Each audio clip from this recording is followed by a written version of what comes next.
Hey, what's going on, everybody? Welcome back to If I could talk, God bless. Welcome back to Year of the Batman. Today's BTAS episode is Legends of the Dark Knight. So this one it's kind of a weirder episode, so I'm just gonna split it up into three parts: the main story of it, um, and then story number one and story number two. So it essentially follows these kids, and they're talking about their different interpretations of Batman, which is really interesting because there's one kid that he's like, oh, he's definitely like a supernatural being. He's like part vampire. He has superhuman strength. And another one's like, no, he's just a guy. He's a badass, but he's just a guy. So one of the kids gets talking. He's like, well, my uncle saw him once. He's really quite the chipper fellow. And he's just really funny. He says a lot of puns and one-liners. And yeah, he's just a good guy. So um, they're also talking, and then boom, that's story number one. I'll skip back to that, just stay on the main story. So he tells his story, and they're approaching this one. I don't know if it was a cafe or something, but it got burned down because lately in the area there's been an arsonist going around, causing a huge ruckus in downtown Gotham. So they go to the cafe to explore. Right beforehand, they run into another kid, and I'm not really sure why they decided to do this, but I mean, he is flamboyant as hell. Like, I guess that was the joke that he was like that, but there was one line that really, really bugged me. He says something along the lines of, "You should have seen the fire. It was fabulous," and I'm just like, kid, what the fuck is wrong with you? Like, you want to be gay, that's fine, but like, why are you saying, yeah, there was a fire, it burned down a restaurant, it was fabulous? Like, shut the fuck up, dude. People could have died. Jesus Christ. Somebody check on that poor kid.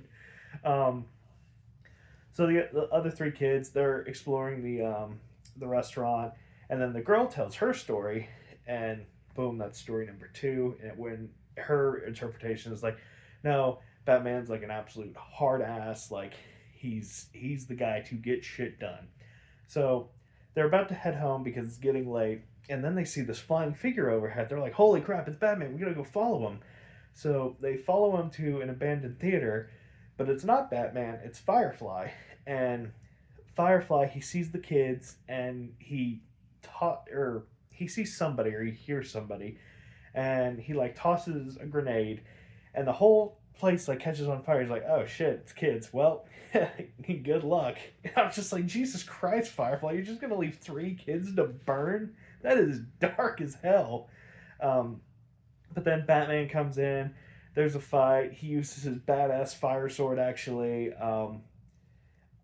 Batman obviously like wins fighting him, and then the kids get out and they call the cops to put the fire out. And yeah, happily ever after. Just really, really short and sweet. Now for the stories though, so the first kid where he's like describing Batman is in a more positive light.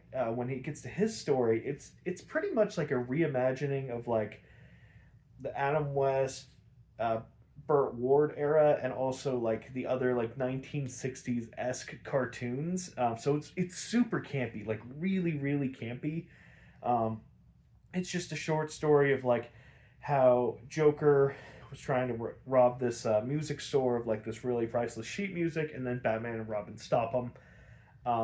Really simple, but like, man, there's so many things that were just so cute. Like when Joker was going to get the sheet music, he like grabs the guard's keys and he sticks the key in, and then he takes a violin and bashes the case open to get to it. I'm like, what was the point of that? Or another thing where he picks up a violin and he says, Mother always told me I had a way with music," and he plucks a single string, and he like turns around, and then his two thugs are like, "Was that it?" And he's like, and they're like, "Oh yeah, yes, bravo, bravo." Um, and then Batman and Robin come in, and the fight's going pretty well. They're winning, but then Joker gets the jump on Robin, and then when Batman's distracted, Batman gets knocked out. And then from this point on, they just kind of like they do whatever the hell they want. They're then strapped to like a gigantic piano. So if anybody saw like the Rick and Morty episode where they're like as big as like their bodies are as big as the keys, and like the hammers coming down on them, like it's like that. But Batman did it first. So Joker, he's playing his tunes and whatnot. Batman and Robin are rolling around the piano, just avoiding getting struck from like the cord hitting the strings. But they do get out and they do take care of the thugs and Joker, and the day is saved. So yeah, that was a really cute story. There was a lot of nice camp stuff with it.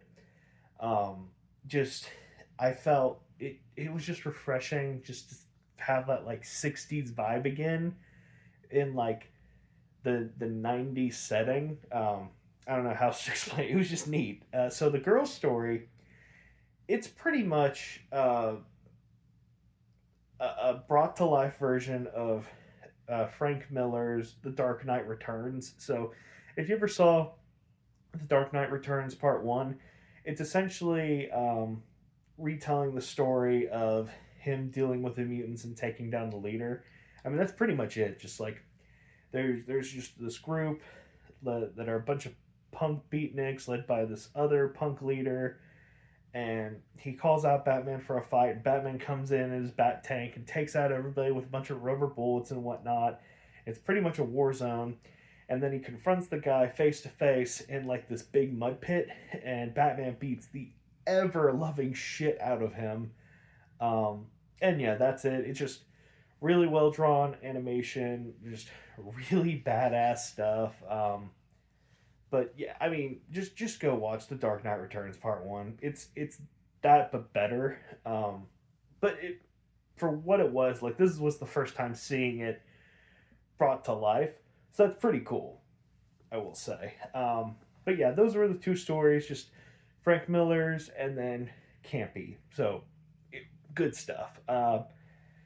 So rating wise, it was an interesting episode to say the least. It is fun to see like the kids' point of view for who Batman is, because he really is a legend and he doesn't really appear to children often, just because kids tend to not be criminals. So it was just quite cute seeing how their interpretations were going, and then when they actually got to see Batman face to face, it was really cute because like at one point Batman says a pun, and the kid that like made up the story about, well, not made up, told the story about the campy version, he gets really excited. And then when Batman does like a badass fighting move, the girl telling the Frank Miller story gets really excited. It's just good stuff. Good simple stuff. So rating wise, I think okay. So 4 through 1 is out because it is above average. It's not a 7 because it's not absolutely perfect. There's a few things I would have liked, not liked, yada yada. So I'm debating between 5 and 6. Um, but overall, it's still really good. So I think I'll give it a 6. Yeah, just good 6 out of 7 episodes. So yeah, that was Legend of the Dark Knight. Bye bye.